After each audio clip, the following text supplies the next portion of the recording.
And I want to bring in MSNBC's Rachel Maddow, host of course, The Rachel Maddow Show.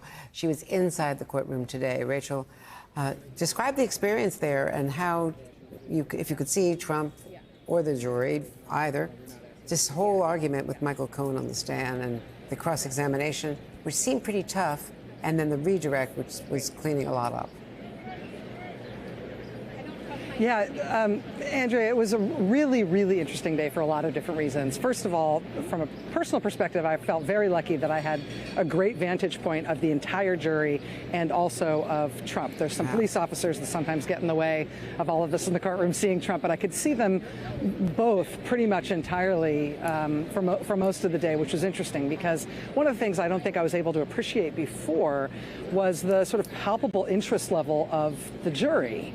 And today we saw the switch from the end of the cross-examination of Michael Cohen, that's being conducted by Todd Blanche, Trump's defense counsel, to the start of the redirect, meaning the prosecutors going back to Cohen and giving him more open-ended questions, letting him explain himself.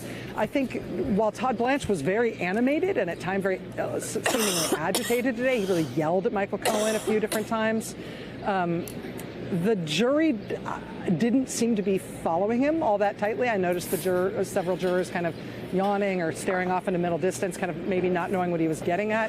He seemed to be trying to compensate for that by putting some emotion into it, but I just don't know that it made it more coherent. When Susan Hoffinger took over, the prosecutor, her redirect had a lot of pace, and it was very punchy, and she was basically saying, Michael Cohen, you were asked about this. Explain what you meant. You were asked about this. Explain what you meant. You were asked about this. Explain what you meant. Essentially trying to obviate any points that the defense might have been able to put on the board with this very aggressive cross-examination of Michael Cohen. So it's been a really interesting day. Trump has definitely seemed to be asleep for parts of it, but awake for others and sending, notes back and forth with his lawyer. The jury has been sort of on and off in terms of their attention, but I think that Mr. Blanche is, I would guess, I think the best case for the defense is that he's setting himself up for a brilliant summation, but whether or not the cross-examination is telling its own story, I think is harder to say. Rachel, I'm curious because I was in the overflow room, and even though I have a dead-on view of Donald Trump, I don't see the jury. I have a dead-on view of Michael Cohen, but I don't see the jury. So I ask you a couple of questions. One is, when Michael Cohen came in, just the way they both moved, it seemed like for a moment Donald Trump at least looked at him or referred to him, although most of the time, again, looking at that head-on shot, he had his eyes closed a lot today when he wasn't talking directly to his lawyers or whatever. And also, we've talked a lot here on this program about the jury and how sometimes Michael Cohen seemed to be speaking directly to them. And so I'm curious about the interaction between Trump and Cohen, but also between Cohen and the jury. Yeah, from where I am sitting, I can't see much interaction between Trump and Cohen, and I can see them both individually. It's possible that there's some dynamic happening between them, but it sort of seems like they're each in their own little world. I don't sense a lot of, eye contact or anything going on between the two of them. Michael Cohen, when he's being closely questioned by Blanche and then in a very different tone, but also closely questioned by the prosecutor on redirect, he's focused intently, I think, as you would have to be on those questions, because obviously in the case of Todd Blanche, he's trying to trip him up. You have to make sure that doesn't happen.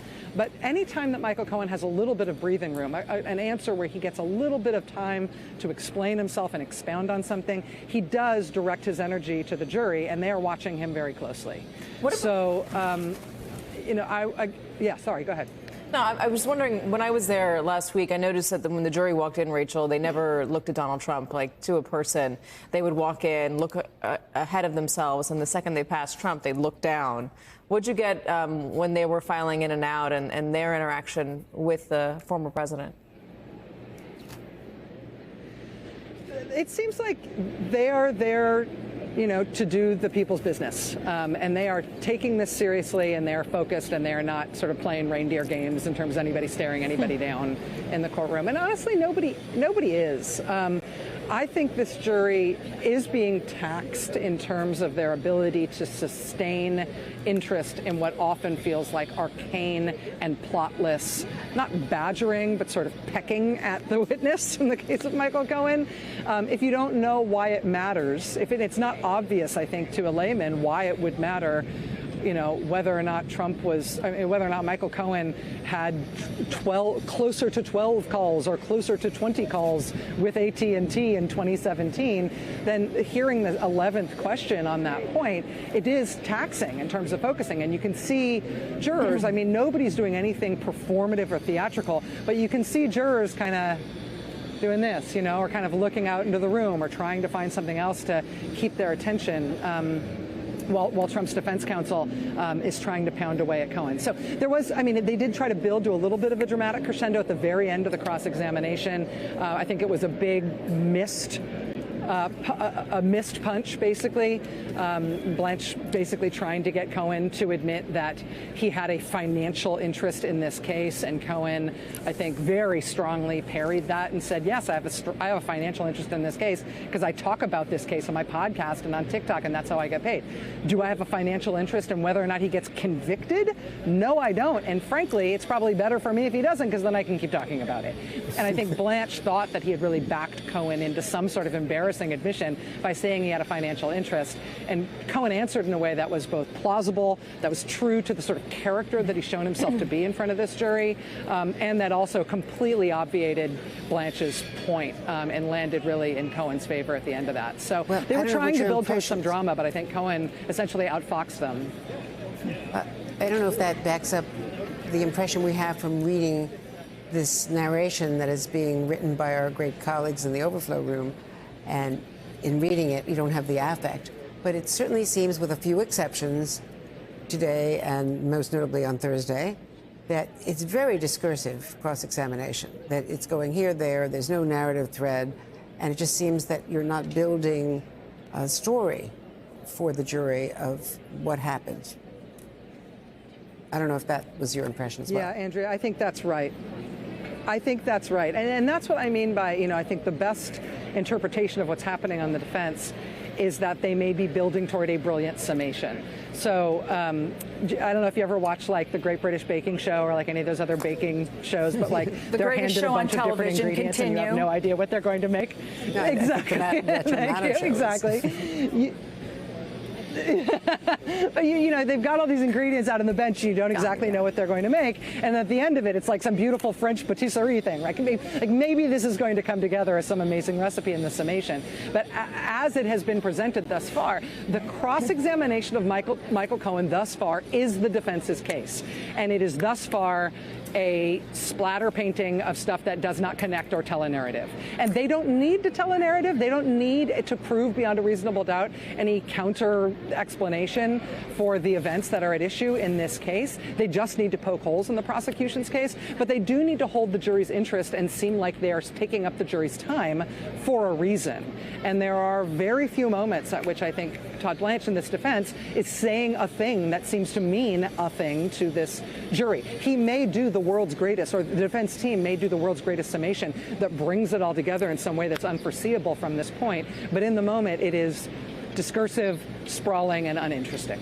So the jury is the last group to come into the courtroom. Everybody's already seated, and then they rise for when the jury comes in. I wonder if you got any sense of whether they looked over to the people that were accompanying Donald Trump to the courthouse today. Any glances over at, I don't know, Alan Dershowitz and company?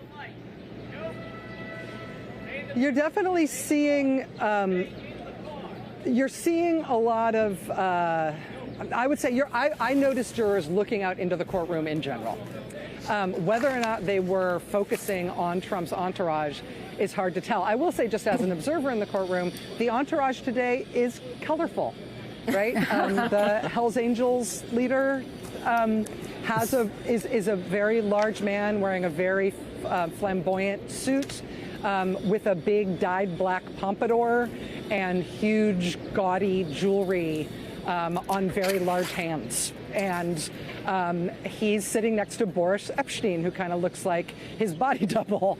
And there's Alan Dershowitz, and there's other recognizable people, and there's a bunch of members of Congress and well-known lawyers, and everybody seems sort of, there is a sort of performative aspect to the way that they're behaving in court. It is very noticeable for those of us who are there observing as journalists, but I don't know if they're catching the jury's attention so much. It's a little, I mean, it's not a Star Wars bar scene, but it's a little bit of a cast of characters today. Not to mention Bernie Carrick as well. Rachel Maddow, really good to have you. Thank you so much for bringing the Great us. British Baking Show reference. I thank you for that. Yeah, and for bringing totally us changed my mood. your Appreciate it. insights as well. No soggy bottoms. No soggy bottoms. You'll make Mary Berry very upset. Rachel, thank you so much. Tonight we will all be watching your exclusive interview with Fulton County DA Fani Willis ahead of tomorrow's primary election in Georgia. Watch the Rachel Maddow Show tonight at 9 p.m. Eastern, right here, of course, on MSNBC.